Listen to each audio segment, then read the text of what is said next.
What's going on, guys? Ron back with a new video, and today we're going to talk about the best tuning for your 6.7 Powerstroke. Now, I hate to bring another video up where I'm just sitting around talking and there's a lot of stuff going on out in the shop right now, so we're in here. Be that as it may, yeah, I hate doing a bunch of talking and not showing you guys a lot of video footage of working on stuff out in the shop. We're doing a F-150 build, but I'll try to get some video of that today and the progress of it. It's going to be like 1,100 horsepower street-driven F-150. It's pretty cool. A lot of builds going on. But to start the topic off,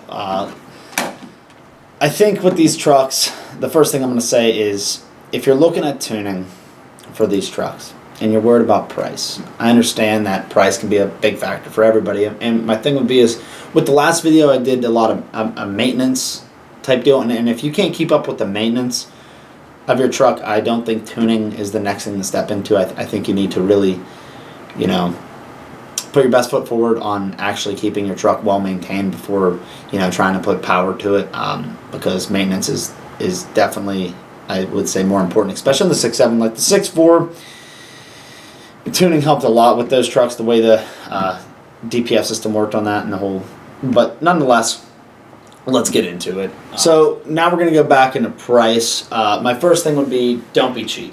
Now what I mean by that is, like I mentioned before with the whole maintenance thing, but as well, buying the cheapest tuner. And I mentioned this in my last videos, buying the cheapest tuner is not always, this is kind of, I think you'll see a lot of people buy cheap tuners. Not like, I'm just saying stay away from them because the tuning that goes into them is not always the best, and hey man, it might roll this coal for you and feel good in your seat dyno, but your butt dyno, sorry, but that's not always the case to good tuning.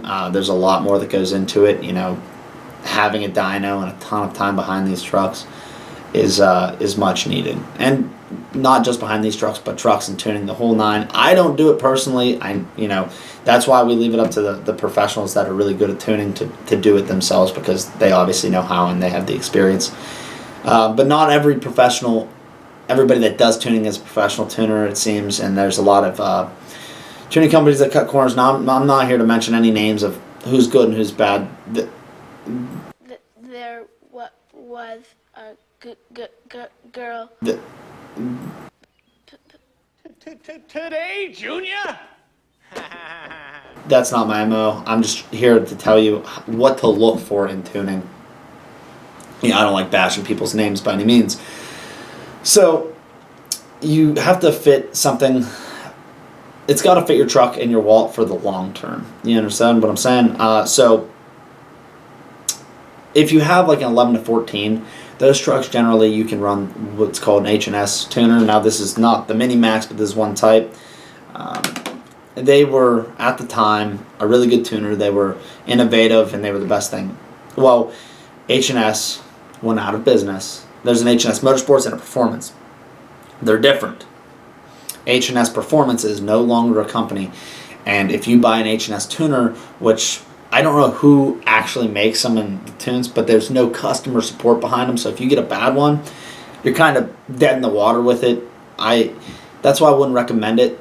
But if there is somebody that has an old one for sale and you do have a younger, older truck, they do provide custom tuning through shops that have, they do an MCC unlock and whatnot. I'm not saying it's a bad option. They can be really good. And the H&S, when they came out, were out of the box really good for what they were. But what we seem to stick with is the EasyLink tuners. And they honestly seem the best. They're the latest and greatest in what you can get in tuning. So we'll go over install in a second here. But picking the tuner as a shop, you'll get on forums, right? And you'll see the one person that, they'll have like a good reputation, and then there'll be one person, you'll read one comment of somebody being real butthurt or whatnot. You can't please everybody, and you have to understand that when looking for tuning is that everybody can't be pleased. And if you don't meet that person's guidelines because that shop's so busy and they have to wait, then they're just going to go and bash you online. And so that stuff does happen. So not every, you do have to look at the good with the bad. So if you're on the forums and whatnot, and you see like a ton of people have this style tuning, this company, also look at the company's bad reputation. There's always, like I said, with good, a lot of good comes bad, but if you see a lot of people having the same problems through one company, I would recommend to stay away from that company. So, and you'll see it happen a lot. I mean, it's just the way it is. Some people just don't have the customers' support for the tuning side of it, and so sometimes you will have to wait and you have to, put up with some things. But finding the right shop with the customer service and reputation, some of the people that tune these trucks for a long time is really the best people to go to. A lot of people that put these trucks in competitions and are always working with these trucks to innovate them and provide the best tuning that's possible is something to look for, and seeing what people have to say about these trucks. Power and drivability. Now this is another one. It's hard to know all this stuff before you actually have the tuning on your truck. So that's why it's like a lot of people look to the forums to see what people think of these. Now you'll have one dude, and on these forums you kind of vet the people out, I would say. See who they are, see their age, what they do with the truck. Try to get an idea of it, because you could have a 20-year-old that his Pops just bought him some truck, and he got the cheapest tuning that he could talk his dad into buying, or that he could scrounge up the money for, but loves it because it blows smoke and it's pretty powerful. That goes back to the super cheap tuners, but let's say it's like with an Easy Link or something. That's normally not the person to take the best advice from. And now you're taking advice from me at 24. I gotcha. That's, be that as it may. I've been around it and I've ridden in a lot of trucks with a lot of different tuning. Not everybody's tuning, but I would say probably 90% of a lot of companies' tunings I've been in their trucks. So, yeah, you got to really look at who's commenting in these forums and whatnot, and really take that into effect on what your outcome is on what you want to purchase. And I would recommend a lot of the Facebook forums on these 6.7 Powerstrokes, because there's a lot of good people out there. Like I said, there's a lot of bad, but you will find and through the grapevine you'll be able to find out what tuning is better, really, because just do your homework on it. That's the main thing, is if you do your homework, it's going to pay off in the end to which tuning you actually buy. You also have to look into longevity of the tuning. A lot of companies may not have the best. So for the engine tuning, the engines are pretty stout, and there's not much really hurting with the engine, but like going to the transmission side of it, with bad shift points and all that stuff, that's where you see a lot of the failure happening, is with the transmission. Another huge thing with these tuning is added modifications. So now, like I said with the Easy Link, right? Added modifications is going to be your biggest thing. So say you have your truck's completely stock and you're going with a pipe of whatever and an EGR to lead. Well, down the road you're going to be adding, you don't know this yet, but you might add a non-VGT kit, or whatever the case may be that you want to do performance wise. Now if you're going with the Easy Link, there's two setups that you can use, and there's like a one style link where it's your link for maybe 2 weeks, I believe it is. So once you get that file on your Easy Link, you have 2 weeks to put it in once you buy the tuner and you have the 2 week link, you have so long to put it in the truck, and then once that's on the truck, it's done. Or you pay more and you get the lifetime link. Now that's the route that I would recommend, because maybe you don't know that you want to upgrade your truck. Now if you're doing this for like a fleet of vehicles, maybe because each vehicle is going to have its own link, then maybe the one time then you're paying less per vehicle and you're only just putting a tow tune on it, bam, it's done. But if it's your personal truck and you think you have plans of beefing it up a little bit in the future, going with the lifetime link is definitely smart, because you bought it once, you're done.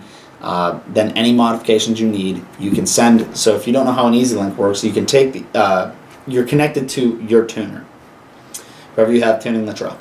So if there's a hiccup with your truck, now we'll go back into reliability a little bit. If there's like some weird thing going on with your truck, what they can basically do if you have engine codes that can read that too, but if there's some weird going on with your truck, you can record like a data log, send it to your tuner. He can then look at what's going on in your engine and then, you know, try to adjust for what's going on. But as well, say you do like a non-VGT turbo kit and whatnot down the road, and you want a dyno tuned. All right, well, you bring it in, you get a dyno tuned from that same tuner, or you put on a dyno and he can do, you know, if they're running the dyno, he can do it over the computer, to where, you know, you can send him the file and whatnot, and then he looks at it and adds more to it. So that's the benefit with the lifetime link, is just always being linked and the availability with the tuner to change everything. Now with the one-time tune, you do not get that, so just bear that in mind. That is a big selling point, but some people want to cheap out and go with the one-time link, but it's truly not smart. Now, as well with going the EasyLink route, I think EasyLink, like I said, is the best tuner for the truck. The technology is very advanced from the old H&S and SCT tuners. It's just the top dog right now for most of the trucks. Now with the Cummins and don't actually have EFI Live, but we don't have that, so EasyLink. So things that can come along with your EasyLink, you have the capability. So if you just buy the EasyLink, then you have you'll switch your tunes. You have to do the key on, key off, wait like 10 minutes or whatever it is to put the new tune in your truck. Well, if you've got a lifetime link, right, and you want to buy this down the road, you want to do switch on the fly tuning. Generally, what you'll do is there'll be a little switch you put in your truck, which is in here, right there. That it has like 5 positions on it, and you can change the position as needed. Say you're towing, you can turn it back or turn it up if you want to, have a hot rod around a little bit. So this is the kit to install it in this truck. They have different ones for Cummins and Duramax, but they're all essentially the same. So generally with this, to mount that switch, a lot of people you'll see they come with a little, it's in there, it's like a little sticker that you actually drill through, that you put somewhere in your truck that you would drill through the plastic to mount the switch. Well, now if you have a Platinum or a Limited or whatever, or even an XO, and you don't really want to drill a hole in your dash somewhere, you can upgrade to one of these, and this mounts right next to the OBD2 port in your truck. OBD2 is right here, switch mounts right here, and it's really cool because you can mount this, tuck your EasyLink up under like the kick panel underneath the below the steering wheel, mount this up, have this hooked up and the switch on the fly in a simple setup where you don't have to drill holes. That's really cool. If you actually want to buy this, every link will be in the bottom to SPE. Obviously that's who makes most of this, so those are little things that help along with the truck. I just wanted to show you that because those are little add-ons that you can do, so you're not drilling holes in your truck. That's another good place to look, is the shop in your local area. You'll see certain shops. So, say you want to go with Joe Blow's tuning, right? Well, you can sometimes go on their website and they'll tell you what dealers they work with, and find one kind of close to your area. What that means is now they're working closely with that dealer, so you don't have to drive. They might be across the United States. Well, now you can go to that tuner. If say he has a dyno, you can strap it on his dyno. Now everything's done. That tuning's done in a climate that you're in, not if you were to drive somewhere. Let's say you live in Louisiana and you wanted to get it tuned. And I'm just rambling. Fuck. Goddamn. You're making this really difficult for me, man. Taking drinks right in the middle of you talking and shit. You can do it. I know you can. So another thing to look for is companies that deal so little companies near you. Look who they normally recommend for tuning. Now, I'm not always saying that they run the right tuning. I'm just saying look around. You will see, say you want whoever's tuning, look around. They'll have a search engine whose products they sell generally and what companies they work with. And then if that company's in your area, well, that makes it easy. They might have the tuners in stock and ready to go for you instead of buying everything offline. And that will also give you an idea of probably whose tuning is a little bit better, just because more people are running it. But the people who always run, not always the biggest names are always the best. So it's kind of like a confusing gray area that you just kind of got to work through it. I mean, if you get on the forums and really do your homework, you're gonna figure it out. I wish I had like somebody that's been in, that owns one of these trucks. Actually, I do. Mahalski has had a few. I think he's had 2 tuners, and now he's running. Let's give him a call. See what he has to say. If he doesn't answer, this is going to make for a poor video.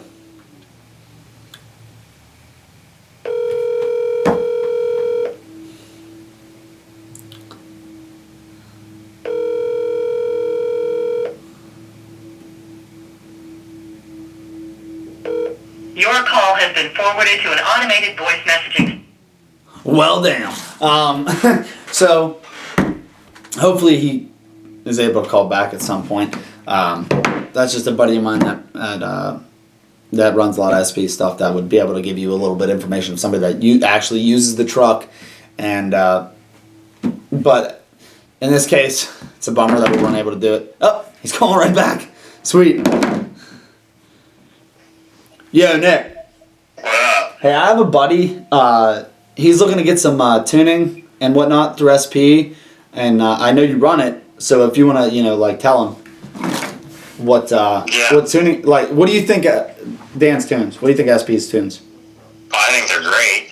I mean, I had Spartans on load 6.7. They were, in comparison, it's night and day. I mean, the Spartans, the tranny shifted like crap, And the SPE, it's like, I don't know, the drivability of the tunes is just so good, Yeah, no, I hear. What tune do you run it? What level do you normally run it at? So I run mine on 3, because I think, I don't really hot rod around in it, but, it's just the perfect balance between power and drivability. I just think that What about level 5? What's that like? It rips on level 5, and the tranny, it's tuned correctly to handle it. You can feel that, the hard shifts and everything. It handles it fine. But it rips on 5. It runs good. All right, sweet. Well, I might have you talk to him later and tell him what you think about his tuning. All right, man. Yeah, I'd recommend it to anybody. All right. Well, thank you. I'm gonna get back. I'm up at Dan's. I got to work on a truck right now. But I'll give you a call later, man. All right. Sounds good. All right. Thank you. All right. See ya. See it. So, now, call it staged. It wasn't. But that's just a buddy of mine that probably about 2 years-ish ago, we put the tuning on his truck after he bought it, and he was the only person that I know off the top of my head that actually runs dance tunes and whatnot. So what I'm trying to get at is I'm just trying to let you guys know what I know about tuning now. I don't write everybody's tunes. I don't own everybody's trucks and what works best for them. I'm just trying to tell you that if you put in the effort and the research and you are willing to pay the price for good tuning, in the end, that's what you're going to get. But other than that, guys, thank you for everything. I'd appreciate it if you comment, like, subscribe. It really helps me out. We're trying to get over 1,000 subscribers. So if you could subscribe, that would be immensely appreciated. And if you have something to say, if you don't agree with me, or you know what, if you're running a certain type of tune on your truck, comment it down below, because that's the only way we're going to get people to know the right tuning. So, put your input in, what you like, dislike, and everything else, and maybe that will help the next person pick the right tuning for their truck. And describe what you do with the truck too, as well, if you're going to do it. That way somebody knows, it might fit their description of the way they use their truck and what will be the best outcome for them. So I would really appreciate if you could do that to just help not me, but other people with the comments. Like I said, it would probably be greatly appreciated by me and whoever buys that tuning. So thank you, guys. We'll catch you on the next one. Well, when will that be? We're trying to do it every 2 weeks, roughly, just working overtime and whatnot. So thanks, guys. We're out.